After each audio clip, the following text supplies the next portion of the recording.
Hey, what's up, guys? Welcome back to Growth Architecture's channel.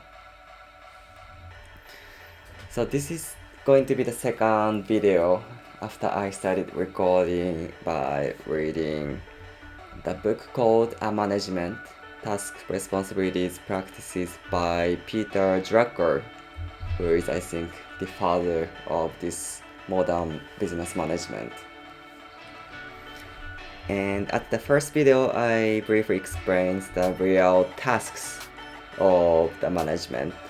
If you guys are interested in, please go to my channels and then check the first video I uploaded. And then today I'm gonna talk about the business purpose.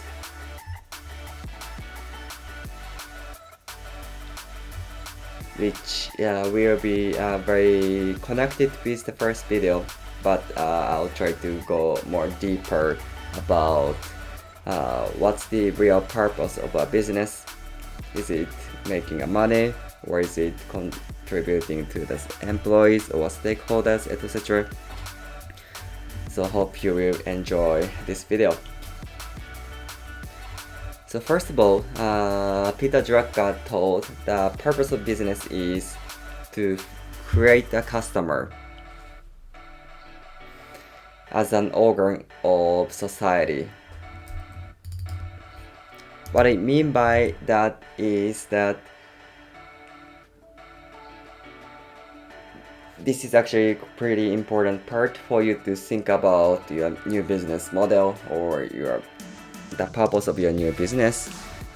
Anyway, the first step would be converting the potential want or potential unsatisfied want into effective demand. And then only then is there a customer and market exists. Customer and market exist.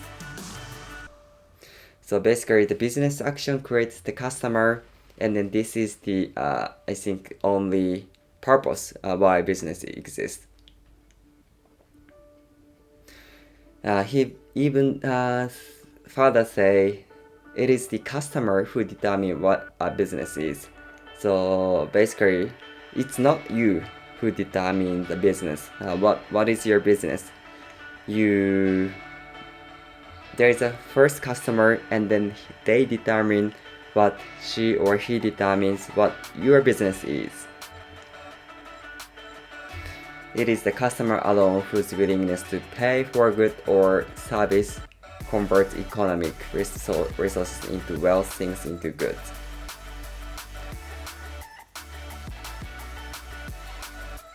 What the customer thinks he's buying, what he considers value is decisive.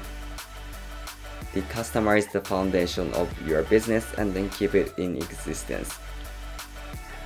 This was, I think, for me quite inspiring, right? I always thought, or these days people often ask you, what do you want to do? What are you good at? For Peter Drucker, it doesn't matter what you want to do or what you are good at. Basically, the only things we have to think is customers who decide the value of your business. Therefore, the crucial components of the two entrepreneurial functions would be marketing and innovations. Marketing means market research and market analysis, and innovation means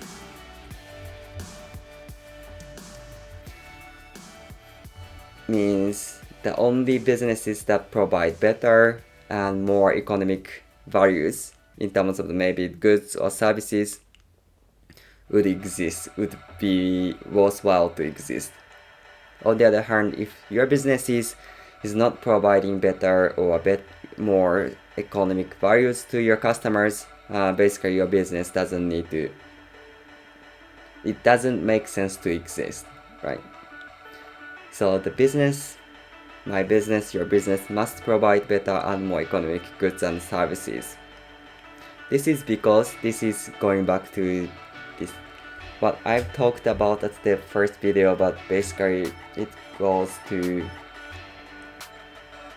the point where the business exists as an organ of society and it must contribute to the society.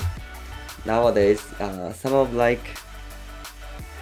startups, like entrepreneurs, they think themselves as entrepreneurs to get the fortune, but it doesn't make sense for Peter Drucker to think of it as a real business and the organization which has a real purpose of business.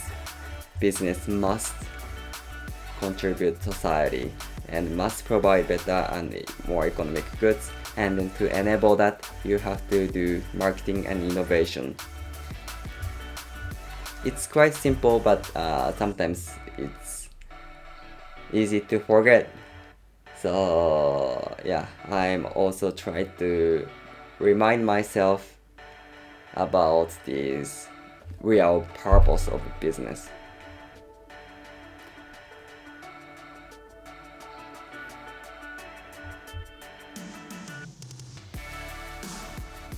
Just to add one more topic to this is, as he mentioned, the enterprise as an organ of economic growth and development.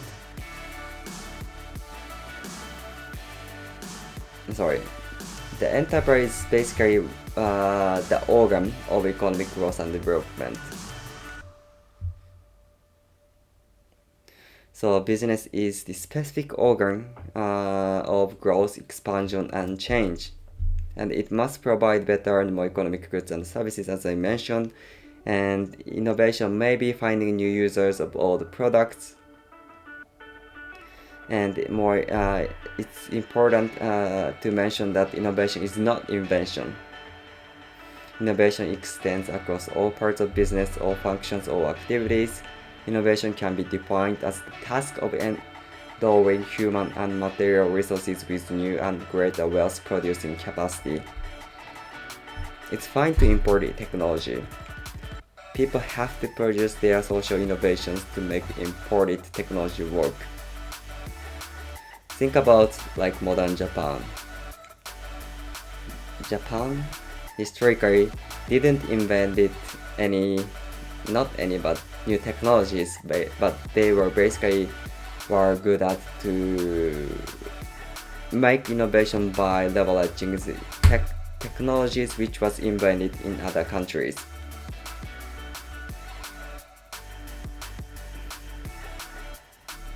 And then lastly, again, as the organ of economic growth and development and the organ of the society, managers have to convert society needs into opportunities for profitable business. And maybe it might be useful to touch on about productivity, as these days companies often talk about productivity, how to improve productivity, work style innovations, like remote work, adapting the new SaaS like internal tools, but traditionally productivity means that balance between all factors of production that will keep the greatest output for the smallest effort. That's all.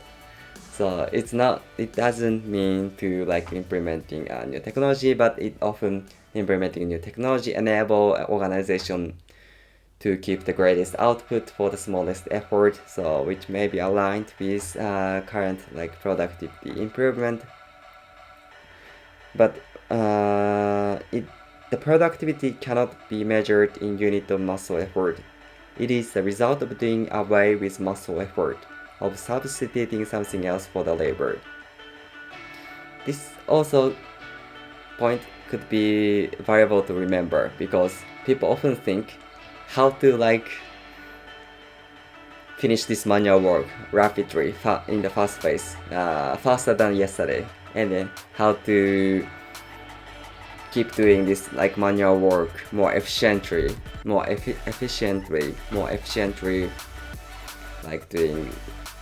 120% productivity more tomorrow, etc. But basically, the productivity is not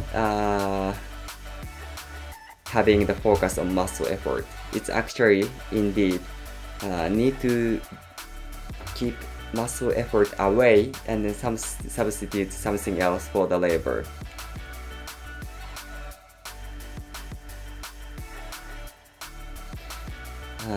In other words, the increase in productivity achieved by replacing manual work, whether skilled or unskilled, by knowledge, resulting in a shift from laborers to knowledge workers such as managers, technicians, and professionals. This means as your organization grows, you will have more knowledge workers, maybe promoted from manual workers. So that's the productivity improvement, right? Keeping away the manual work, labor work, and putting more resources on the skilled or unskilled knowledge work.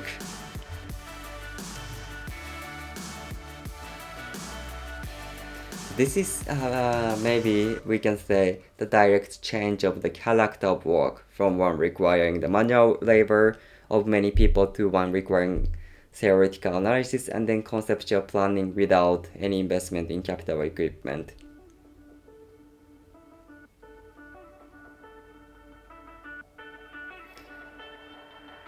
The direct change of the character of work from one requiring the manual labor of many people to one requiring theoretical analysis and the conceptual planning without any investment in capital equipment. And also, productivity is a function of the product mix, the balance between various combinations of the same resources.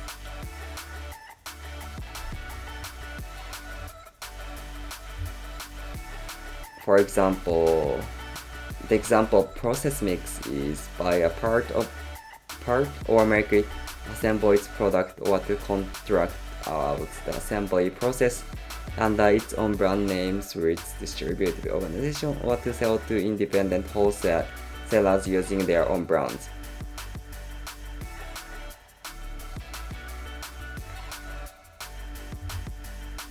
Concepts and measurements for productivity. And then lastly, I'll end my video by talking about this very important topic, which is the function of profit. So basically, the profit is the result of the performance of the business in marketing, innovation, and productivity. It is a needed result, he said, serving essential economic functions. Profit is not a purpose. Profit is a needed minimum result. Profit is the test of performance, the only effective test, he'd say.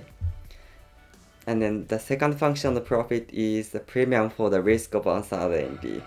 The only things you know about the future is uncertainty. You cannot predict the future, but you can say the future is uncertain for sure. And economic activity, because it is focused on the future, and the one thing that is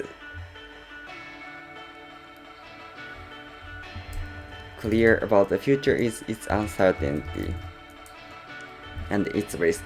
That's why profit is required. For example, if you think about the current situation under COVID-19, many organizations are going to the bankruptcy, but the reason why they have to go bankruptcy is that they didn't keep enough profit to maintain their organization under this very uncertainty and then surreal situation, right?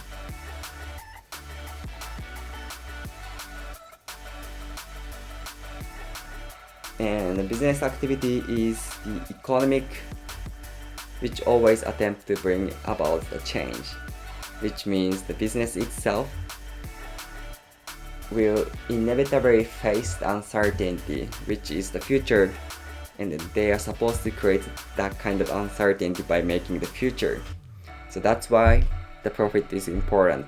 Profit is not a purpose, but profit is the minimum needed result.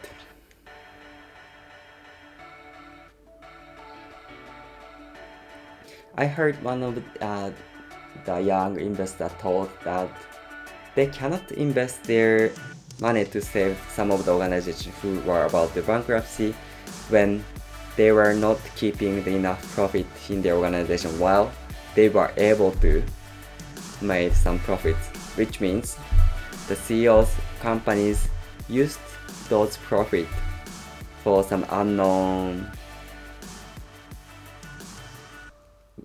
things which didn't make enough impacts for the future. Yeah, so the profit is important, but it's a result of the efficient business. Cool. That's all for today. I will continue to upload.